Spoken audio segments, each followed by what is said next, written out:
All right. What's up, everybody? We're here at Blerdcon 2021. The con season is back. Blerdcon is back. And I am alongside of Roxxy Haze, who I believe may be the most hustling person I have ever seen. I was like, I should read off all your titles, but I was like, oh, we'll be here the whole interview. But literally, you do it all. You're here at Blerdcon, featured guest, comedian. You had a set yesterday. You have a panel going on tomorrow. And at the end of the day, you're still always doing 1,010 things. But nonetheless, how's it going? Man, I love it. I'm so happy to be here. I'm so happy to be around all my black people. Okay. I have not seen this many black people in like 2 years. I'm so happy. I've got so many hugs. Yeah. It's hot and sweaty, but Yes, everybody smells good. Like it's not a musty con. I'm excited. I think if we can add the math here, we can kind of figure out why some cons smell the way they do. But that's say nothing. So this is your first Blerdcon. Yeah. I wasn't sure. I've been to the last two, but I was like, maybe you went to like the very early ones. But this is your first? I was supposed to go 2019, and then I was overbooked. Yeah. I was like, I'm gonna go next year. Overbooked. And then like I said, always doing 1,010 things. Trying. Yeah, but no, seriously, I mean, you did say about being around your people, but again, you are a featured guest here. Everyone's showing you love. Take it all in. What does it mean to be back, now that cons are back, to be a featured guest at our biggest con? Yo, I cried. I'll be crying. So I cried numerous times because this is actually like the first con where I'm a featured guest. Like I've gone to cons and I just walk around and people will recognize me. But this is the first time where people like coming up to me. Yeah. This little girl cried yesterday. I was just telling somebody in the other interview, like somebody was like, "Oh my God," and I'm like, "Who the fuck? Who are they talking about? Like who's here?" I'm looking. They're like, "No, you." I'm like, "Me? You talking about me?" Like so, it's just been that. And then the show was amazing. Like so many people came out for the show. And then I was leaving the show. The DJ that was actually right here, he played one of my songs. Like I was getting off the stage, and he played one of my songs. Throw that in there too. Yeah, I rap sometimes. Yep. So that was just cool to be able to do that. And like I just learned the ukulele, so I got to play that on stage. So it's always cool, like just the stuff I've been kind of doing during quarantine, to be able to come do it like. And it's something different about performing for black people. Like when black people fuck with you, they fuck with you. Yeah. Like it's been nothing but love. I've been getting like hugs and stuff. It just feels great. I'm like really happy. I was going to ask too, you know, being a comedian, basically when you're able to do your set in a way you're comfortable with because you know your jokes are going to go over, because you know what your audience is. And I think it's pretty definitive to know who's out here right now at the con. I can do all of my nerd jokes, like, cause I have a whole lot, and I'm like, I never really get to do these, so like, I was super happy about that. Yeah. So I gotta get to like the question I've been wanting to know. How do you stay so motivated in all of the content that you put out, especially considering the pandemic and any other social, challenges that you may have? But how do you continue to just keep grinding and grinding and grinding and grinding? You got projects of all different calibers all over. What is the motivation? Man, my daughter, honestly. So a lot of people don't know that I have a daughter. She's turning 13 this year. Grown. So like, that's an adult, and that's a lot of money. Yeah. But like, not just her. It's just like seeing how much people like my stuff, seeing how happy I make people. Cause like I said, I've been doing this social media 10 years, stand up 8 years. So like, at the beginning, nobody was rocking with me. Yeah. So like, it really was just like, this is making me happy. Like I am making a little bit of money. Like I kind of want to create this life for my daughter where like I can be home and create and do all of this stuff. So like that's really what the motivation is, like to live in a world where I get to do what I want to do. And you see me, I just be doing shit. So like to be able to do like just do what the fuck I want. Like I'm doing a panel and I'm throwing pussy on the floor. Like I'm just happy. I'm just really like, it's cool. I love it. I love it. I love it.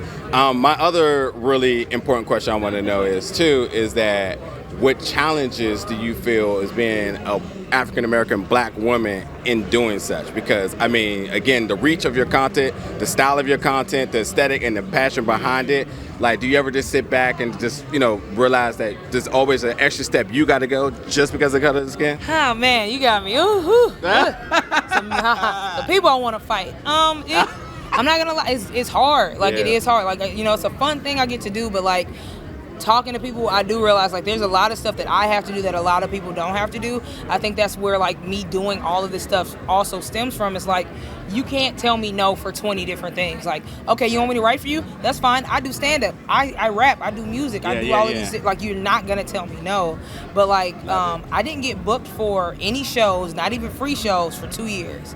I was doing stand-up for 2 years, and nobody booked me on anything. I was just going open mics, going to open mics and doing all of this stuff. And just like, I would see people that were less funny than me. Like, I already had like a little bit of a following, not much, maybe like 200 followers on YouTube when I started doing stand-up. And so I would bring 30, 40 people to shows, and they still would bump me down on the list, or I still wasn't getting booked. And it was people that weren't bringing people that were less funny than me, and not even on no cocky stuff. Like, I'm getting laughs even when I'm not bringing people, and they're not, but because they're friends with somebody or because they're a white man, they would be getting booked on stuff and getting paid when I'm not. So like, eventually I just started doing my own stuff. I started working with my friend in Houston. His name's Shinadu Ogu. He's famous out there too.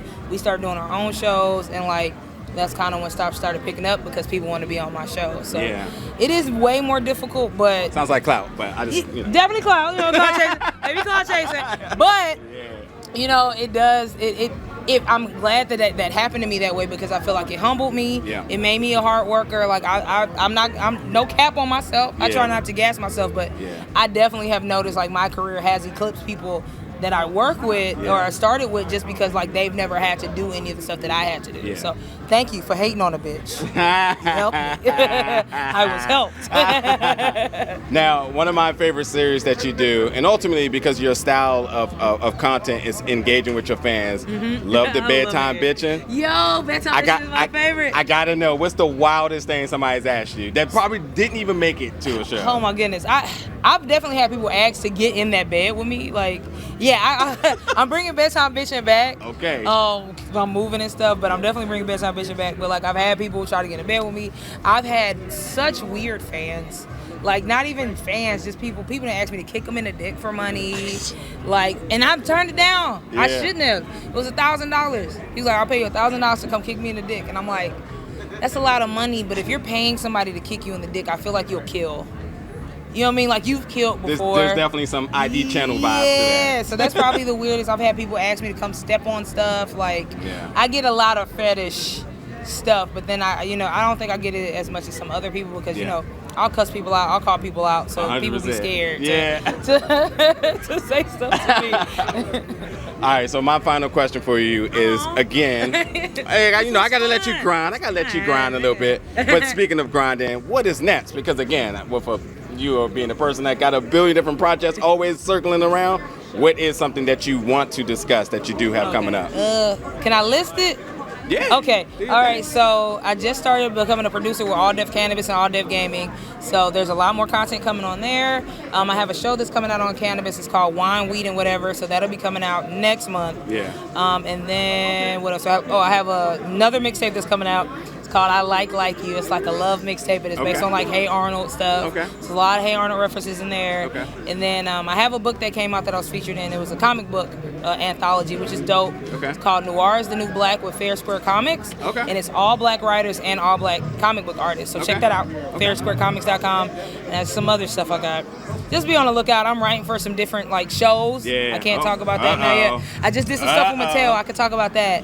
So I did some YouTube stuff with Mattel that I wrote. This was money, Mattel. So I guess the bread. But yeah, that'll be coming out for Mattel. Check out the American Girl YouTube channel that they have. I wrote some stuff on there.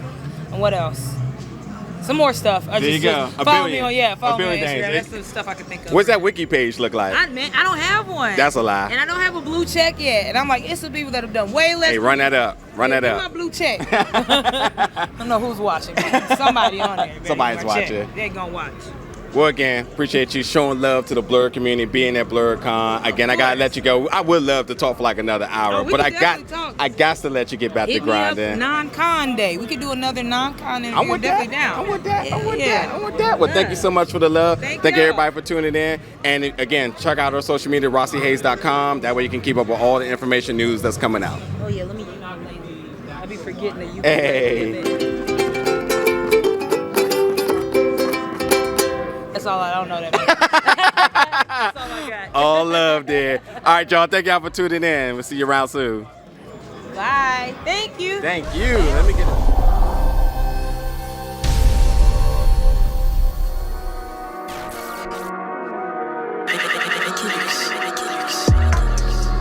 Big gold bell.